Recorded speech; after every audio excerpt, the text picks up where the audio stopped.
भोपाल के अंदर आज जाट महाकुंभ का जो ऐतिहासिक आयोजन किया और 1 लाख से ज्यादा संख्या के अंदर पहुंच के मध्य प्रदेश के जवानों ने जाट समाज के बुजुर्गों, माताओं, बहनों और तमाम देश के कोने कोने से अपने अपने साधनों से इस महाकुंभ को सफल बनाने आए तमाम मेरे भाइयों का मैं हृदय से इस जिलों की नगरी भोपाल के अंदर स्वागत करता हूं, अभिनंदन करता हूं। जोरदार जयकारा लगाएं। जय बोलो वीर तेजाजी महाराज की। पहले जब हम बच्चे थे, स्कूल में पढ़ा करते थे, तब मध्य प्रदेश का नाम आता तो हम सोचा करते थे कि वहां जाटों की संख्या कम है। हमारे उधर अकाल पड़ते थे और लोग मालवा की तरफ जाते थे और मालवा जहां की जमीन है सबसे उपजाऊ इस देश के अंदर। और मालवा की एक खासियत है, जो मालवा के अंदर आ गया वो मालवा का होकर रह गया। और मध्य प्रदेश जब हमने देखा पिछले 15-20 साल से जिस तरह मध्य प्रदेश का जवान आगे बढ़ा, जिस तरह हमारे समाज के नौजवानों ने, हमारे समाज की बेटियों ने, चाहे शिक्षा का क्षेत्र हो, चाहे बॉर्डर पे शहादत देने की बारी हो, चाहे अन्न उत्पादन की बारी हो और चाहे किसान आंदोलन के अंदर अगर मंदसौर में नेतृत्व करके देश में कर्ज माफी के आंदोलन की हवा अगर किसी ने बढ़ाई तो राजस्थान की हुंकार रैलियों के बाद मध्य प्रदेश के किसानों ने हमेशा किसान के लिए और समाज के लिए, हमारे समाज के लोगों ने बलिदान दिया। वो इस इतिहास से भुलाया नहीं जा सकता। मंच में उपस्थित मेरे भाई और यहां पे हमेशा हम तो एक ही नाम सुनते हैं, कमल पटेल जी। पहले एक विक्रम वर्मा जी का भी नाम सुनते थे। पहले मैं भी क्या कि जिस पार्टी में कमल जी है, गलती से मैं भी कई समय उस पार्टी के अंदर था, फिर मैं छोड़ा है। अरे रुको, क्योंकि हमारी मजबूरियां थी वहां पे। पिताजी ने बीजेपी ज्वाइन कर ली और मुझे कसम दिला दी कि बेटा कांग्रेस में कभी मत जाना। तो मैं पिताजी की आज्ञा का पालन करता रहा। और उस जगह मारवाड़ के अंदर जहां भारतीय जनता पार्टी का कोई नाम लेवा नहीं था, उस जगह मेरे पिताजी बीजेपी के अंदर आए। तब नाथुराम मिर्जा का दबदबा था, आप तो जानते हैं सारी बातें। और यूनिवर्सिटी का अध्यक्ष रहते हुए मैं लगातार लंबा चलता रहा। मेरा संघर्ष आपने देखा। लेकिन भाइयों, मुझे इस बात की खुशी है कि देश के अंदर सबसे बड़ी 22% पॉपुलेशन राजस्थान के अंदर जाट समाज की है। वहां क्षेत्रीय पार्टी बना के राजस्थान के जवानों को अगर दिशा देने का किसी ने काम किया तो नागौर के सांसद ने धौलपुर से बाड़मेर और डूंगरपुर से लेके गंगानगर तक किसान के बेटों को एकत्रित किया। जब आपको मेरी आवश्यकता पड़ी, यदुवीर जी अभी कहना भूल गए थे कि जब देश के अंदर मैं बीजेपी से गठबंधन के बाद एमपी बना था, और गठबंधन जब होता है जब ताकत होती है किसी के पास। मेरे पास ताकत थी, बीजेपी ने गठबंधन किया और बीजेपी के वोट मुझे मिले और 16-18 जगह भारतीय जनता पार्टी का प्रचार मैंने किया। मैं दिल्ली चला गया, हरियाणा पंजाब से किसान आंदोलन चला। हरियाणा उत्तर प्रदेश के अंदर हमारे मलिक साहब भी बैठे हैं, ये सब मोर्चा संभाल रहे थे।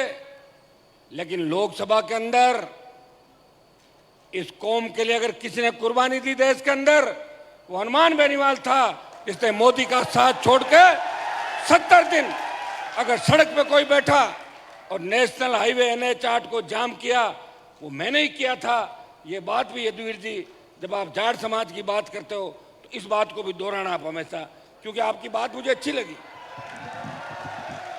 आपकी बात तो मुझे अच्छी लगी, लेकिन जाट महासभा का मतलब ये नहीं है कि 4-5 लोगों की महासभा हो।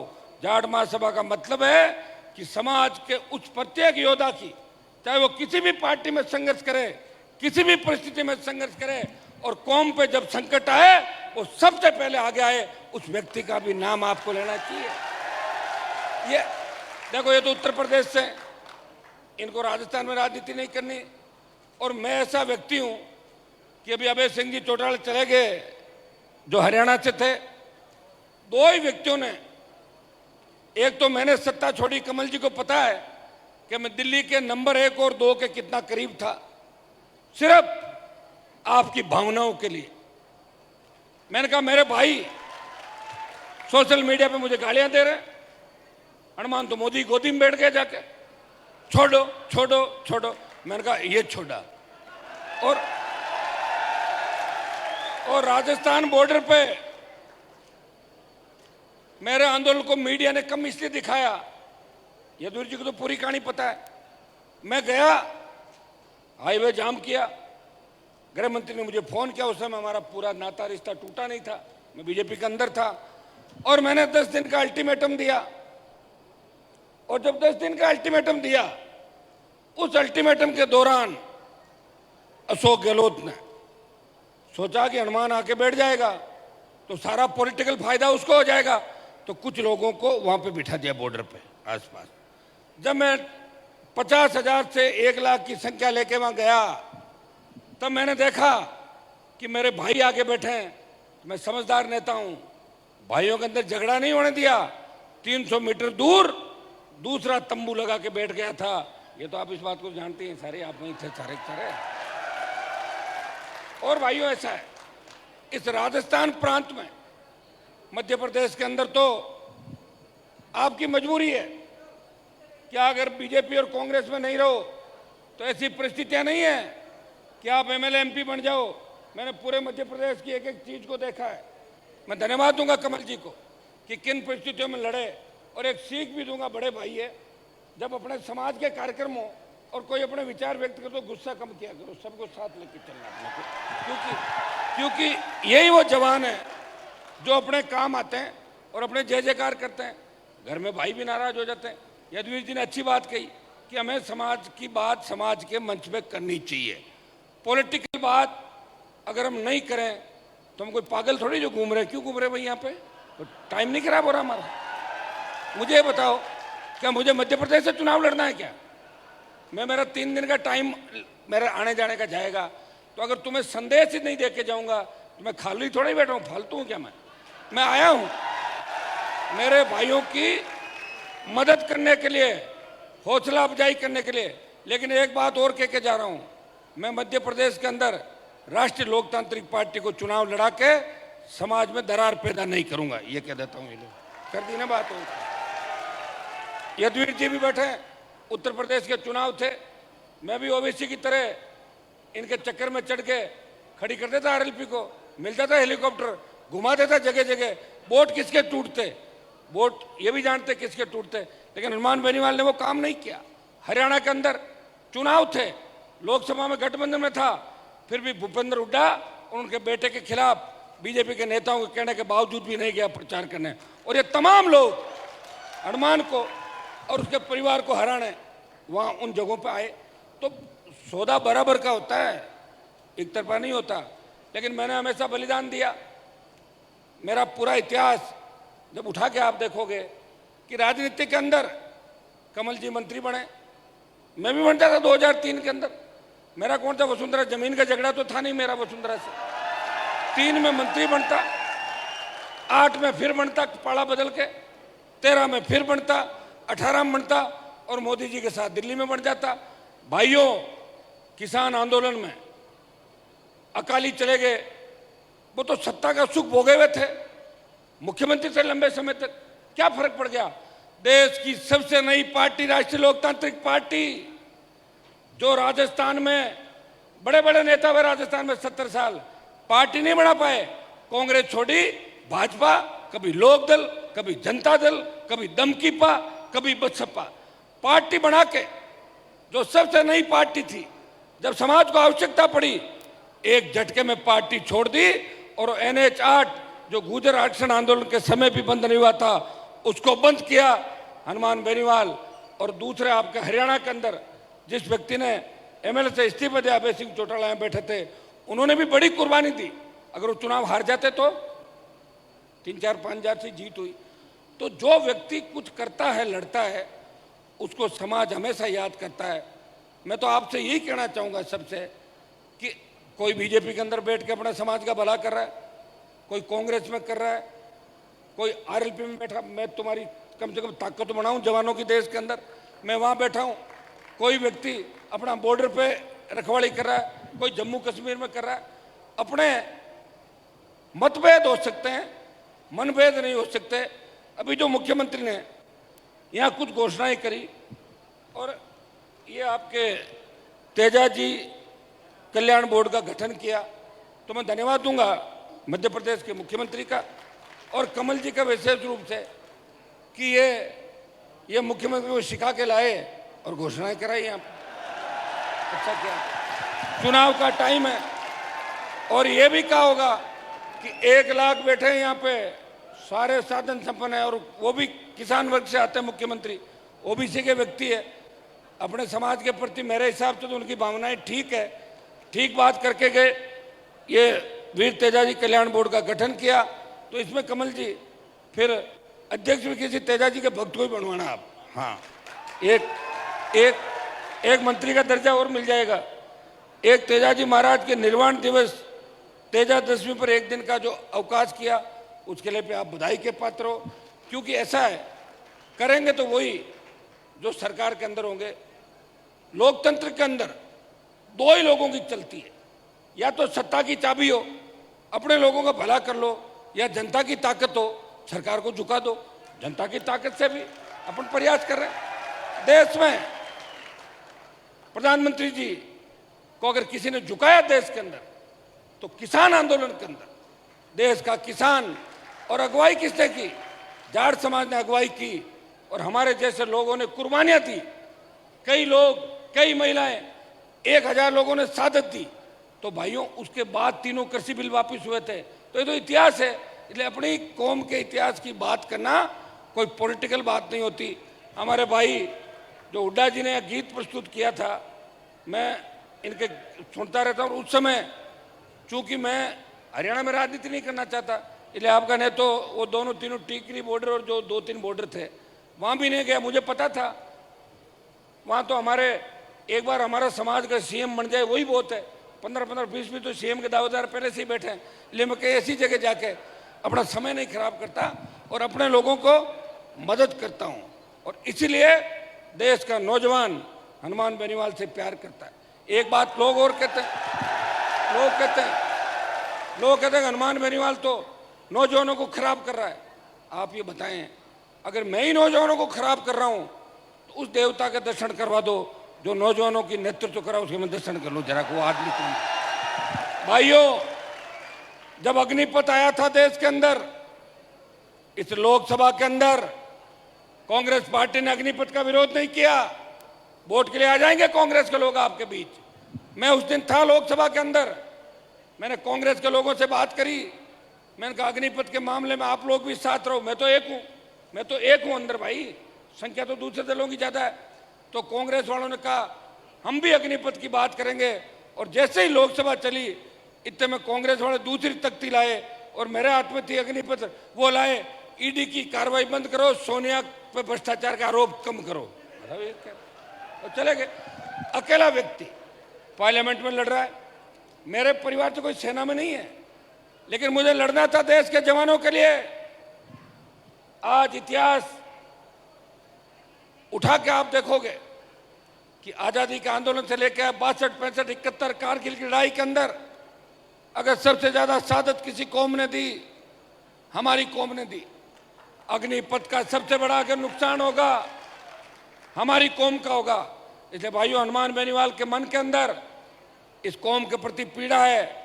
मंत्री तो 20 साल पहले ही बन जाता, मंत्री बनना ही नहीं मुझे। संतरी बन के सेवा करनी है आपकी। मंत्री तो मैं जब चाहूँ बन जाऊँ, जब चाहूँ दिल्ली में बन जाऊँ, और जब चाहूँ राजस्थान में 5-7 मंत्री बनवा लूँ। ये काम नहीं करना। मुझे करना है राजस्थान की सत्ता पे तेजा जी के भक्त को राजस्थान का मुख्यमंत्री बनाना। ये अनुमान मैंने करना था। और मैं आपको यह भी विश्वास दिलाता हूं, मैं दूसरे नेताओं की तरह नहीं हूं कि हरियाणा के अंदर अगर जनाधार खो गया तो राजस्थान में आ रहे हैं, राजस्थान में आके मेरी कॉन्स्टिट्यूंसी में आ रहे हैं, कोई नकली ईंट दे रहा है, कोई दूसरे पैसे देके जा रहे हैं। भाइयों, हमने तो ये काम नहीं किया। और मैं उनको चेतावनी देना चाहता हूं कि आप मेरे इलाके के अंदर आके मुझे छेड़ोगे तो मैं 1 रुपया कोई डालता है, 1.25 रुपया उसका जरूर डालता हूं। ये मेरी आदत रहेगी। अग्निपथ के खिलाफ देश में एक ही प्रदर्शन हुआ था। जोधपुर में 2 लाख जवानों की रैली करके हमने दिल्ली सरकार को चेतावनी दी कि अग्निपथ वापस लो, और ये अधिकारियों के कहने से जो अग्निपथ आया, इसको हमारे जो बच्चे हैं सेना के अंदर जो जा रहे हैं, अग्निवीर बनने के बाद जिस तरह वापस आ रहे हैं, ये कमल जी बैठे हैं, ये बात दिल्ली में आप ये समझाओ कि हिमाचल के अंदर जो सरकार आपकी गई और कर्नाटक के अंदर आ रहे हो, तो ये अग्निपथ योजना का बहुत बड़ा असर हिमाचल के अंदर और कर्नाटक के अंदर गया। और समय रहते अगर आप मामले को नहीं संभालोगे तो अब की बार जो महाभारत हो रहा है ना 4 स्टेट के अंदर, अगर ये चले गए फिर कुछ भी नहीं बचेगा। फिर कमल जी, फिर मैं रहूँगा और मैं आपसे बात करूँ, मैं तो तैयार ही हूँ, कोई दिक्कत नहीं, अपन तो मिल लेंगे दोनों भाई कभी भी, लेकिन फिर ये मामला हाथ से चला जाएगा। और एक बात, आज हमारी बेटियों का हम सम्मान कर रहे हैं जो मेडल लेके आई है, अंतर्राष्ट्रीय स्तर की हमारी बेटियां, पहलवान बेटियां, रुको एक बार, जंतर मंत्र पे बैठी है। मुझे लोगों ने कहा बाहुबली है, मैंने कहा जाटों से बड़े बाहुबली कौन हो गए देश के अंदर भाई। मैं सबसे पहला एमपी हूं देश का, सबसे पहला सांसद, पूर्व सांसद तो कोई भी चला गया होगा, देश का पहला सांसद जंतर मंत्र पे जाता है। मेरे नागौर की तो किसी लड़की ने इंटरनेशनल मेडल नहीं लिया। हरियाणा यूपी की बच्चियां सारी, बच्चे हमारे हैं। अगर हम राज्यों में और जिलों में बांट लेंगे कौम को तो फिर बचेगी कहाँ पे, कहाँ बचेगी बताओ मुझे। हम जब देश के अंदर सब एकजुट होते हैं और उसके साथ हमारे साथ जाट, गुजर, धाकड़, यादव, दूसरी और हम कम्युनिटी को सबको साथ लेते हैं, डांगी, पटेल, पाटीदार, तब जाके किसानों का कुनबा बनता है। चौधरी चरण सिंह इसलिए प्रधानमंत्री बनते थे कि मुस्लिम सहित तमाम जातियों को देश में साथ लेके चले थे। भाइयों, उन बेटियों को न्याय दिलाने अगर सबसे पहले गया और पूरे राजस्थान के अंदर 33 जिला मुख्यालयों पे उस बाहुबली के खिलाफ प्रदर्शन करा के पहलवानों का समर्थन किया, तो नागौर के सांसद ने किया था, किसी कांग्रेस के नेता ने नहीं किया था, हनुमान बेनीवाल ने किया था। मैं आपको इतना ही विश्वास दिलाता हूं कि आपकी हर लड़ाई के अंदर हम आपके साथ हैं। मेरे पास नौजवान आए थे जिन्होंने कहा कि हमारे समाज के जो महापुरुष हुए थे,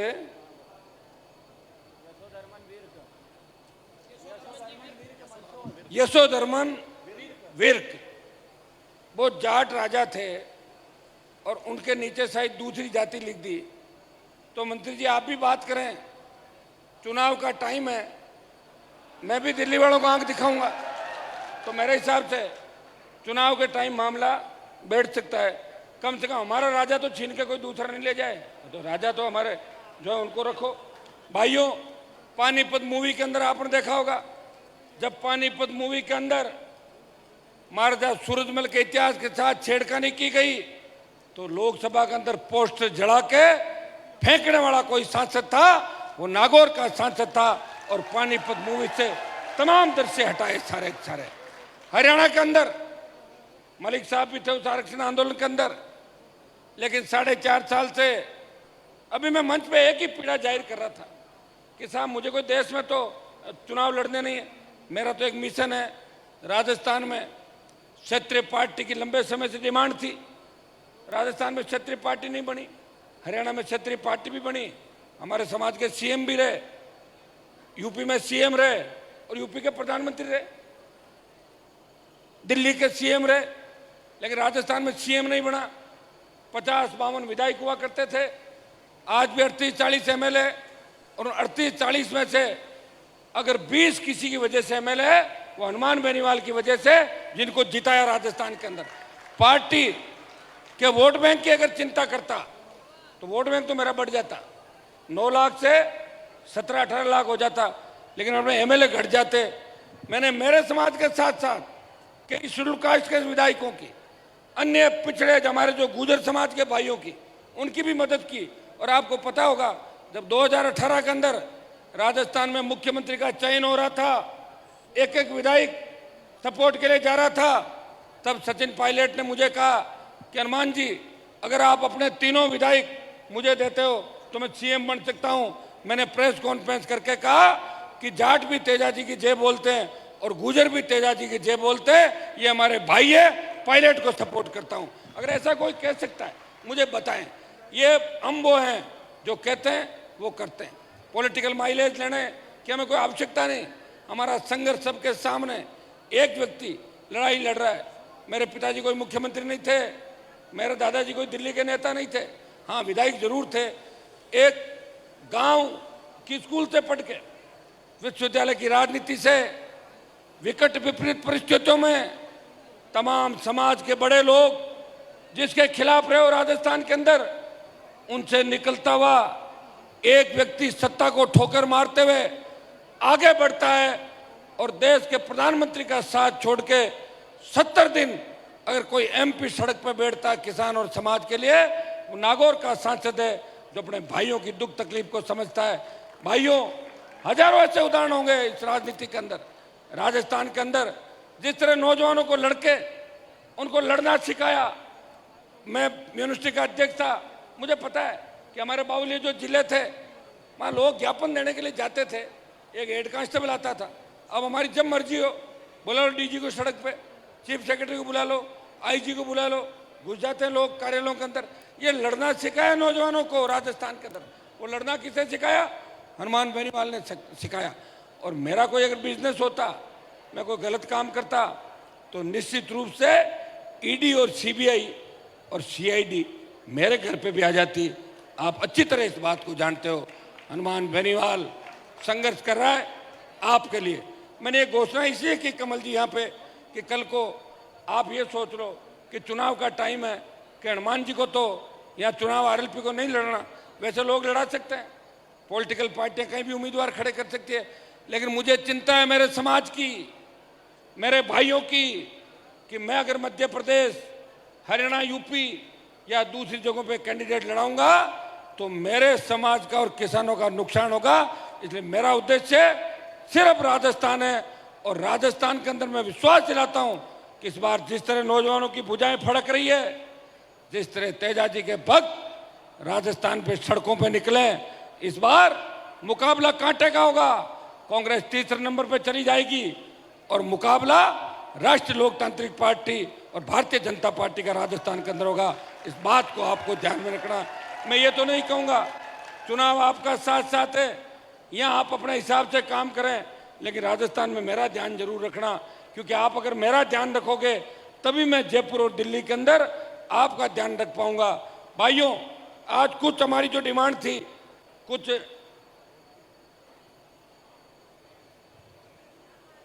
करीब करीब मांगों पर सहमतियां बनी। ओबीसी आरक्षण की बहाली कर, आप लोकसभा के अंदर रोज मेरे भाषण सुनते हैं, जितना मुझे मौका मिलता है। आप जानते हो लोकसभा के अंदर बोलने का टाइम बहुत कम मिलता है। ये तो मेरी अलग पार्टी है, इसलिए रोज 3-5 मिनट तो ले ही लेता हूँ रोज लोकसभा के अंदर, आप देखते हो। और 3 मिनट 5 मिनट आपके लिए, चाहे मामला कहीं का भी हो। मैं ओबीसी आरक्षण के बिलों पे बोलते हुए कहता हूँ कि बढ़ाकर इसको 27% करें। और जो हमारे 9 राज्य हैं, मध्य प्रदेश, उत्तर प्रदेश, उत्तराखंड, दिल्ली, जम्मू कश्मीर, हिमाचल प्रदेश, हमारा राजस्थान का धौलपुर, भरतपुर, ये जो राज्य हैं इनको स्टेट के अंदर तो ओबीसी का आरक्षण है, लेकिन दिल्ली में इनको आरक्षण नहीं है। लोकसभा के अंदर कई बार इस मामले को उठाया, मैं आपको विश्वास दिलाता हूं, मध्य प्रदेश से कमल जी पैरोकारी करेंगे, यदुवीर जी मलिक साहब बैठे हैं, हम सब मिलकर प्रयास करेंगे।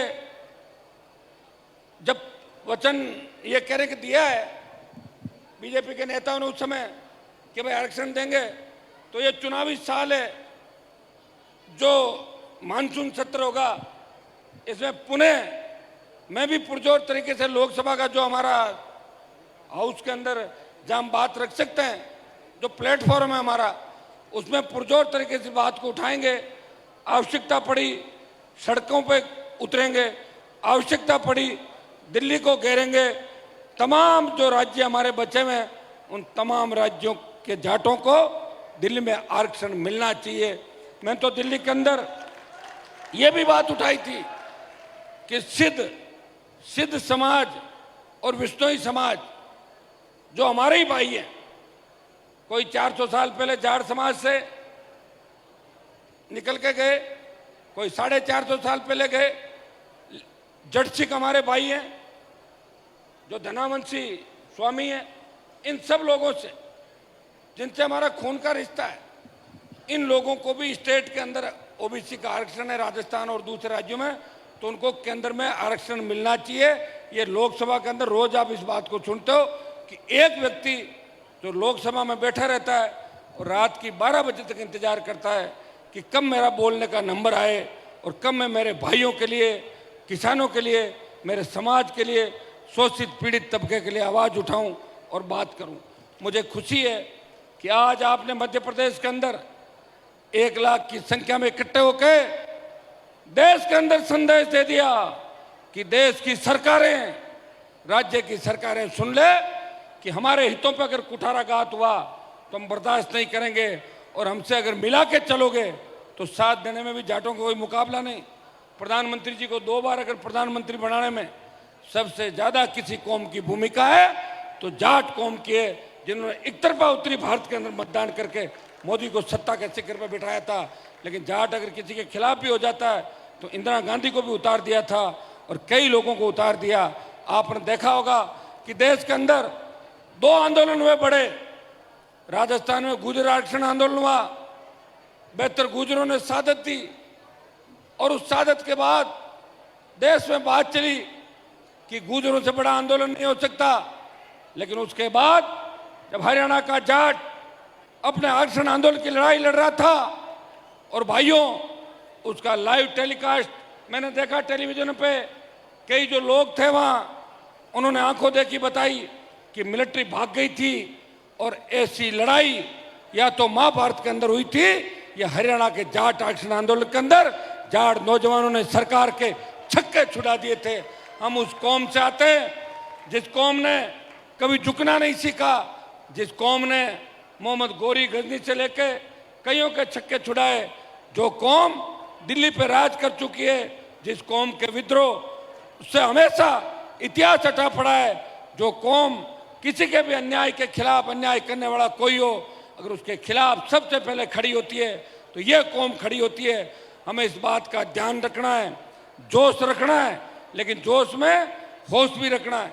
जोश के अंदर एक चीज का ध्यान रखना है, कहीं अपने आदमी का नुकसान मत करना जोश में कि चलो, अरे कहाँ चल रहे हो, अपना है सामने, वहां रुक जाना है। जोश में होश, ज्यादा गुस्सा है तो ठंडा पानी पी लो, वो ठीक रहेगा। अरे कमल जी का ध्यान रखना विशेष रूप से, आप ही देख नहीं रहे हो भाई। और हम सब बैठे तो देखिए कि हमारे मन में कहीं न कहीं आपके प्रति प्रेम था कि हम सब आए, और हमें पता है कि मध्य प्रदेश के जो जाट समाज के लोग हैं, पहले कमा के खाने के लिए हमारे लोग इधर आते थे। आप जमींदार हो, बड़ी अच्छी जमीन है मध्य प्रदेश मालवा की, मजबूत हो, आप आगे बढ़ो, शिक्षित बनो और प्रदेश में राज करो। देश में आजकल कोई जरूरी नहीं है। मुझे ये बताया कि करीब 30 लाख से ज़्यादा संख्या, तो बहुत बड़ी, 30 लाख से जनसंख्या तो बहुत बड़ी होती है स्टेट के अंदर। तो भाइयों, राजस्थान में तो हमारे गहलोत साहब का पूरा समाज तो वोट बीजेपी को देता है और मुख्यमंत्री वो बन जाते हैं। आप बताओ, ये पता नहीं लगता कि सीएम कौन कब बन सकता है, पीएम कौन किस जाति का हो सकता है। इसलिए अपने लोगों का ध्यान भी हमें रखना है, अपने किसी आदमी को कमजोर नहीं करना। जो आदमी आपके साथ न्याय की लड़ाई में हमेशा साथ रहा, समाज के लिए साथ रहा, चाहे उसका झंडा कोई सा भी हो, उसकी पार्टी कोई सी भी हो, जो मजबूत हो, लड़ने वाला हो, अन्याय के खिलाफ हो, गरीबों की मदद करता हो, ऐसे व्यक्तियों का हमें हर जगह साथ देना है, तब जाके समाज आगे आएगा। भाइयों, हम उस कौम से आते हैं जिस कौम में वीर तेजाजी महाराज ने 1000 साल पहले, बाकी लोक देवताओं का इतिहास है 500 साल और 400 साल का, 1000 साल पहले गुजरी की गायों को बचाने के लिए अपना वचन निभाया कि मैं अन्याय के खिलाफ जा रहा हूं, चोरों को हरा के आऊंगा, और फिर मुझे आप डस लेना। वचन तो या तो राजा रामचंद्र जी ने निभाया था और या वीर तेजाजी महाराज ने निभाया। इस कौम से हम आते हैं, और मैं आज का दिन शुभ है कि वीर तेजाजी बोर्ड का गठन भी आपके यहाँ हुआ, और तेजाजी महाराज की कृपा आप पे बनी रहे। और जितना राजस्थान के अंदर वीर तेजाजी को लोग मानते हैं, उससे भी ज़्यादा मध्य प्रदेश के अंदर तेजाजी महाराज की आप पूजा करते हैं। मैं विश्वास दिलाता हूँ कि हनुमान बेनीवाल की आवश्यकता इस कौम को जहाँ भी पड़ेगी, जय जवान जय किसान के नारे के साथ जिस पार्टी का मैंने गठन किया, मैंने कभी नहीं सोचा कि मुझे क्या करना क्या नहीं करना। लोग तो आजकल राजनीति में आते हैं, प्रधानमंत्री जो प्रधानमंत्री के सामने हो जाते हैं, एमएलए मंत्री जो बना था उसके सामने हो जाते हैं, और कह दो समाज के लिए बोलना है तो बोलते हैं हमारा पॉलिटिकल कैरियर खत्म हो जाएगा, ये कहते हैं। एक हनुमान बेनीवाल है जिसने कभी पॉलिटिकल कैरियर की परवाह नहीं की, वो कहता है कि मेरी कौम का झंडा ऊंचा रहना चाहिए, मेरी कौम आगे बढ़नी चाहिए देश के अंदर। भाइयों, इतना विश्वास मैं आपको दिलाता हूं कि जो विश्वास आपने मेरे ऊपर व्यक्त किया है, वो विश्वास कभी खाली नहीं जाएगा, आपको धोखा नहीं दूंगा। जहाँ इस कौम का पसीना बहेगा, हनुमान बेनीवाल खून दे के भी इस कौम के हितों की रक्षा करेगा, कौम के हितों पे कुठाराघात नहीं होने देगा। आप सबने मुझे आमंत्रित किया, और एक छोटी बेटी जो सानिका है, 5 साल पहले जब मैंने पार्टी का गठन किया था जयपुर के अंदर, जब ये छोटी सी थी, इसके भाषण में सुनता हूँ कई बार, मेरे भी बच्चे छोटे हैं, तो इसने विशेष रूप से मुझे कहा कि हनुमान जी आपको आना है। आप बताइए, कमल जी ने तो फ़ोन नहीं किया मुझे, नाराज हूँ मैं इनसे, आपने फ़ोन कहा किया मुझे? नहीं किया। क्या कमल जी कह रहे हैं लगाया था लेकिन बिजी आ रहा था फ़ोन।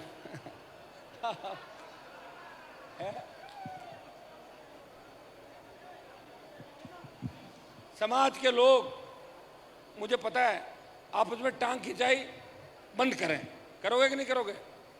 अभी एक दूसरे का ध्यान रखा। आपकी तो पूरी बोलाउन दे दी कमल जी, आपके लिए बोला मैंने तो खाली यार, आपकी पूरी बोलाउन दे दी लोगों को, बच्चों को। ये सारे आपके साथ हैं क्योंकि आप नौजवान भी हो।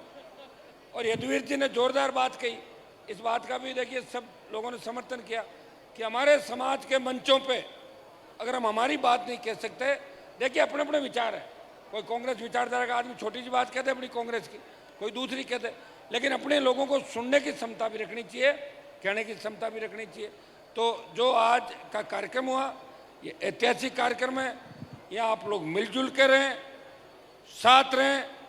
आने वाला समय आपका है, दिल्ली में आपको आरक्षण भी मिलेगा, और आपके राजा महाराजा जिनको कोई दूसरे समाज का बता रहे हैं, भाइयों एक दिन सत्ता हमारी आएगी देश के अंदर। एक बार ये सेमीफाइनल है, फाइनल होगा, और जिस दिन सत्ता आएगी बदल देंगे कानून, लिख दो इतिहास वापस नए सिरे से। इतिहास तो जब चाहे जब बदल लो, लोकतंत्र के अंदर तो कलम की ताकत होनी चाहिए। बना लो आधे से ज़्यादा राजा अपने, कौन मना कर रहा है? मना कर रहा है कि कोई? लिख के देना ही तो है, ये राजा हमारा रही उसका। तो भाइयों, जब हमारे राजाओं को लोग दूसरे बना सकते हैं, तो जो सही में ओरिजिनल बातें वो तो कभी इतिहास के अंदर हुई नहीं, क्योंकि जहाँ महाभारत हुआ वो हरियाणा का इलाका था पूरा, हमारा इतिहास के अंदर वर्णन नहीं किया। हम तो लड़ते थे और आके उसके लेखनी वाला काम हमारे लोगों का नहीं रहा। दूसरों लोगों क्या था, लड़ते कम थे और लिखवाते ज़्यादा थे। इतिहास में दूसरे लोग दिखेंगे आपको ज़्यादा, हम कम दिख रहे हैं, संख्या हमारी है। कारगिल का युद्ध का मैंने देखा था, उसमें 50% से ज़्यादा शहादत अकेली जाट समाज की थी कारगिल युद्ध के अंदर। और अमेरिका के एक अखबार में छपा कि 20,000 फीट ऊंची पहाड़ी पे वो युद्ध तो ऐसा हुआ था ना, कारगिल का यूं यूं हुआ था, 50 किलो गोला बारूद और AK-47 लेके कोई चढ़ सकता है, वो जाट रेजिमेंट का जवान है तो AK-47 50 किलो लेके 20,000 फीट ऊंची पहाड़ी पर चढ़ सकता है। तो हम उस कौम से आते हैं, इसलिए आपको चिंता करने की आवश्यकता नहीं है। हम बहुत मजबूत हैं इस देश के अंदर भी, हर प्रदेश के अंदर भी, और हमारे साथ दूसरी बहुत जातियां हैं जो हमें दिल से प्यार करती है। हमें उन सब का ध्यान रखना है, पिछड़ों का ध्यान रखना है, अपने भाइयों का ध्यान रखना है, और जो आज़ादी के आंदोलन से पहले हमारे साथ खड़े थे उनका भी ध्यान रखना है। और हमें आगे बढ़ना, राजनीतिक रूप से भी, आर्थिक रूप से भी एक दूसरे की मदद करनी है और एक दूसरे की टांग नहीं खींचनी है। हाँ, अगर कोई स्कॉर्पियो खरीदता है, कोशिश करो कि फॉर्च्यूनर खरीदो, उसकी स्कॉर्पियो चोरी कराने की मत सोचो, उसकी चोरी हो जाए स्कॉर्पियो। ये भावना हमें बदलनी है। आज जंतर मंतर पे जिस तरह हमारे बच्चों ने सरकार के खिलाफ बिगुल बजाया, जीत उनकी निश्चित है, समय लग सकता है। मैं कमल जी को भी कहूँगा, आप भी बात करें, हम सब करेंगे। बीजेपी के अंदर जो नेता बैठे हैं वो इसलिए हमारी तरह नहीं कह सकते कि पार्टियों का एक सिस्टम होता है। मैं भी नहीं कहता था, बीजेपी के अंदर था, और जब बाहर आ गया था तो कहते ही बाहर आ गया। मुझे एक बार जब बीजेपी ने निकाला था तो मैं वसुंधरा जी झगड़े करता था, तो मैंने कहा मुझे निकाल क्यों नहीं रहे येदुरी जी, मैंने कहा निकाल क्यों नहीं रहे? बोले साहब आप ये बयान दे दो तो निकल जाओ। मैंने वही दे दिया, सुबह ही निकाल दिया मुझे। क्या बोले साहब ये बयान दे दो आपको बाहर निकाल दे, सुबह ही पीसी करके मैंने वही बयान दे दिया। खैर छोड़ो इन बातों को, मतलब वो इतिहास हो गया। हमें एकजुट रह के मजबूती से एक दूसरे की मदद करनी है। और जो ऐतिहासिक महाकुंभ आज भोपाल की धरती पर हुआ, आप बधाई के पात्र हैं। अभी जितने भी जाट महाकुंभ है, बाकियों में तो मैं जा नहीं पाया था, लेकिन इस महाकुंभ के अंदर आया, निश्चित रूप से पूरे देश के अंदर संदेश गया कि मध्य प्रदेश की धरती से सुनामी चल रही है। आज भोपाल की धरती से यह संदेश यहाँ के नौजवानों ने दिया है। और निश्चित रूप से भाइयों, इस संदेश के बाद आपके जितने भी रुके हुए काम हैं वो मध्य प्रदेश की सरकार भी करेगी, दिल्ली की सरकार भी चिंतन मंथन करेगी, मनन करेगी कि भोपाल में अगर 1 लाख इकट्ठे हो सकते हैं तो दिल्ली में तो 20 लाख इकट्ठे होंगे, चारों तरफ वही लोग हैं। तो ये चिंता देश की सरकार को भी होगी। आपको अपने लोगों का ध्यान रखते हुए, एक दूसरे की मदद करते हुए, तमाम जो सम्मानित मंच है, हमारे जो नौजवान पूरी टीम है यहाँ जाट समाज की, सारे जो भाई है मेरे छोटे जिन्होंने मुझे आमंत्रित किया, जो हमेशा समय समय पर राजस्थान के अंदर भी आप लोग सब आते रहते हैं। बल्लभनगर के चुनाव के अंदर मैंने देखा था समाज के बहुत से आप लोग वहाँ भी आके मदद कर रहे थे। हम एक दूसरे की मदद करें, मध्य प्रदेश में आप अपना काम करें, लेकिन जब राजस्थान की सीमा में आओ तो मेरा ध्यान जरूर रखना, हनुमान जी बैठे वहाँ, ये काम अपने को एक दूसरे के लिए करना है। बहुत बहुत आपको धन्यवाद। जय हिंद। बहुत बहुत धन्यवाद आदरणीय हनुमान जी बेनीवाल।